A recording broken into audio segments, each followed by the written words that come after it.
ફળદ્રુપતાનો જે નિયમ જંગલમાં લાગુ પડે તે ખેતરમાં પણ લાગુ પડે તેનું નામ પ્રાકૃતિક ખેતી। જૂનાગઢ જિલ્લાના મરમઠ ગામે રાજ્યપાલ શ્રી આચાર્ય દેવવ્રતજીના અધ્યક્ષસ્થાને જિલ્લા વહીવટી તંત્ર દ્વારા પ્રાકૃતિક કૃષિ પરિસંવાદ યોજાયો। પ્રાકૃતિક ખેતીથી સંવર્ધિત અળસિયા ખેડૂતો માટે રાત દિવસ જમીન ઉપજાઉ બનાવવાનું કામ કરે છે। પ્રાકૃતિક ખેતી જમીનને બંજર બનતા અટકાવે છે અને પૂર દુષ્કાળ બંનેનું નિયંત્રણ કરે છે। પ્રાકૃતિક ખેતી કરતા ખેડૂતોને પ્રોત્સાહન મળે તે માટે જિલ્લા વહીવટી તંત્રના પ્રયાસોને બિરદાવતા રાજ્યપાલશ્રી જૂનાગઢ તા દશાંશ 1-4 રાજ્યપાલ શ્રી આચાર્ય દેવવ્રતજીના અધ્યક્ષસ્થાને જૂનાગઢ જિલ્લાના માણાવદર તાલુકાના મરમઠ ગામે પ્રાકૃતિક કૃષિ પરિસંવાદ યોજાયો હતો, જેમાં ખેડૂતોને સંબોધતા રાજ્યપાલશ્રીએ કહ્યું કે જંગલમાં ફળદ્રુપતાનો જે નિયમ લાગુ પડે છે એ જ નિયમ ખેતીમાં લાગુ પડે તેનું નામ પ્રાકૃતિક ખેતી। રાજ્યપાલશ્રીએ ઉમેર્યું કે જમીનને બંજર બનતા અને લોકોને વિવિધ જીવલેણ રોગથી બચાવવા માટે કોઈ ઉપાય હોય તો તે પ્રાકૃતિક ખેતી છે। જૂનાગઢ જિલ્લા વહીવટી તંત્ર દ્વારા આયોજિત પ્રાકૃતિક કૃષિ પરિસંવાદમાં રાજ્યપાલ શ્રી આચાર્ય દેવવ્રતજીએ ખેડૂતોને વિવિધ ઉદાહરણ દ્વારા પ્રાકૃતિક ખેતી વિશે સમજ આપી હતી। જૂનાગઢ વહીવટી તંત્ર દ્વારા આયોજિત પ્રાકૃતિક કૃષિ પરિસંવાદમાં માણાવદરના ધારાસભ્ય શ્રી અરવિંદભાઈ લાડાણી, કેશોદના ધારાસભ્ય શ્રી દેવાભાઈ માલમ, માણાવદર તાલુકા પંચાયત પ્રમુખ શ્રી રમાબેન ઝાલાવાડિયા, જૂનાગઢ જિલ્લા કલેક્ટર શ્રી અનિલ રાણાવાસિયા, જિલ્લા વિકાસ અધિકારી શ્રી નીતિન સાંગવાન, ઇન્ચાર્જ પોલીસ અધિક્ષક શ્રી ભગીરથસિંહ જાડેજા, મરમઠ ગામના સરપંચ શ્રી પરબતભાઈ વરુ સહિત અધિકારીઓ અને ખેડૂતો અને ગ્રામજનો મોટી સંખ્યામાં ઉપસ્થિત રહ્યા હતા।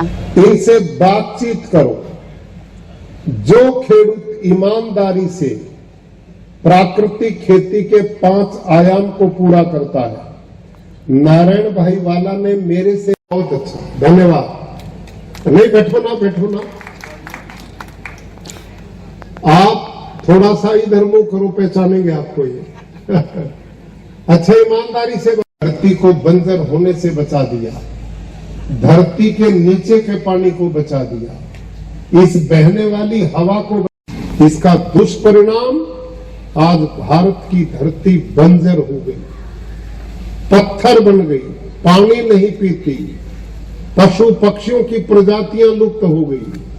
जो सूक्ष्म जीवाणु धरती को ऑर्गेनिक कार्बन बढ़ाते तो मार दिए हमने सारे सब।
जो बातचीत मैं आपसे करूंगा वो होगी जो मैंने अपने खेत में प्रैक्टिकल की है।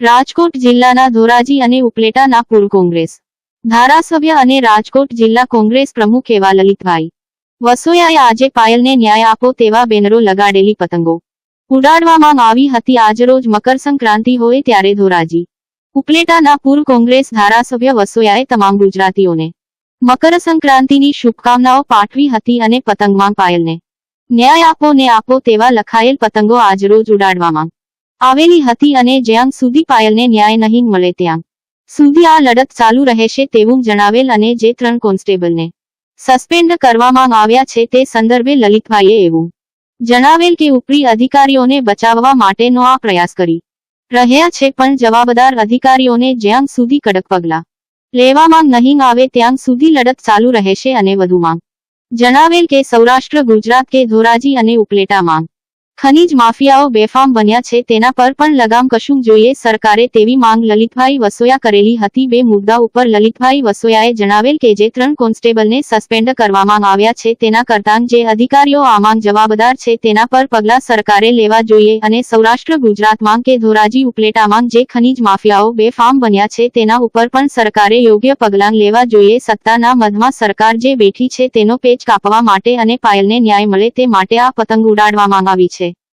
रिपोर्ट जयंत विंजुड़ा धोराजी।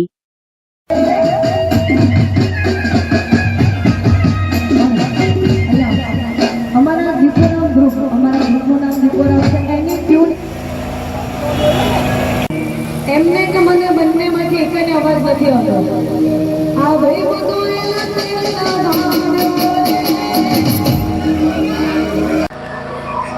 આજે મકર સંક્રાંતિના પાવન દિવસે સૌ ગુજરાતી ભાઈ બહેનોને હું મકર સંક્રાંતિની શુભકામનાઓ પાઠવું છું।